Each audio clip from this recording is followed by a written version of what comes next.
अतः बंधन युक्त इस शरीर में अहंकार का परित्याग करके स्वप्न प्राय संसार में ममता और आसक्ति से रहित होकर संचरण करें। स्वप्न में धैर्य कहाँ स्थित रहता है, इंद्रजाल में कहाँ सत्यता होती है, शरत काल के मेघ में कहाँ नित्यता रहती है, वैसे ही शरीर में सत्यता कहाँ रहती है।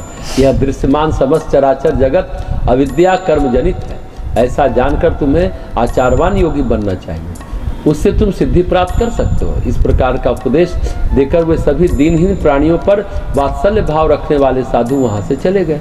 तदंतर मैं यानी नारद उनके द्वारा बताए गए मार्ग से उसी प्रकार का आचरण प्रतिदिन करता रहा। कुछ ही समय के पश्चात मैंने अपने अंतःकरण में यह एक आश्चर्यजनक दृश्य देखा कि शरतकालीन चंद्रमा के समान निर्मल प्रतिक्षण आनंद प्रदान करने वाला अद्भुत प्रकाश पुंज प्रज्वलित हो रहा है। वह महातेज मुझे प्रचुर सुख से सींचकर अपने प्रति अधिक स्पृहायुक्त बनाकर आकाश से विद्युत की भांति अंतर्निहित हो गए।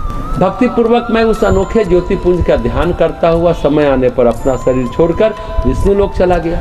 हे ब्रह्मन, उन्हीं प्रभु की इच्छा से पुनः मेरा जन्म ब्रह्मा से हुआ।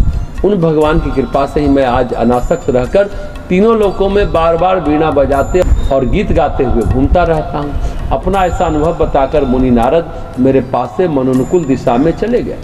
उनकी इस बात से मुझको बड़ा ही आश्चर्य हुआ और बहुत संतोष से मिला। अतः सत्संगति तथा भगवत भक्ति से तुम्हारा विशुद्ध निर्मल और शांत स्वभाव वाला मन सुखी हो जाएगा। हे धर्मज्ञ, साधु संगति होने पर अनेक जन्मों में किया गया पाप शीघ्र ही उसी प्रकार विनष्ट हो जाता है जैसे शरत काल के आने पर वर्षा समाप्त हो जाती है। तब वैश्य ने कहा, हे ऋषिराज, आपके इस वाक्यामृत रसपान से मेरे अंतःकरण को शांति मिल गई। आज आपके इस दर्शन से मेरी समस्त तीर्थ यात्रा का फल प्रकट हो उठा।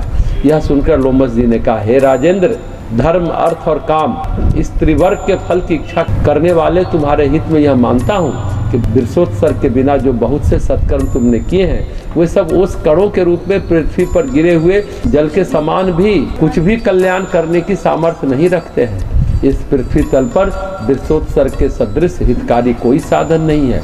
इस श्रेष्ठ कर्म को करने वाले लोग अनायास पुण्यात्माओं की सदगति प्राप्त कर लेते हैं। वृषोत्सर्ग कर्म जिसने किया है वह व्यक्ति और जो अश्वमेध यज्ञ का करता है, मेरी दृष्टि में दोनों समान है।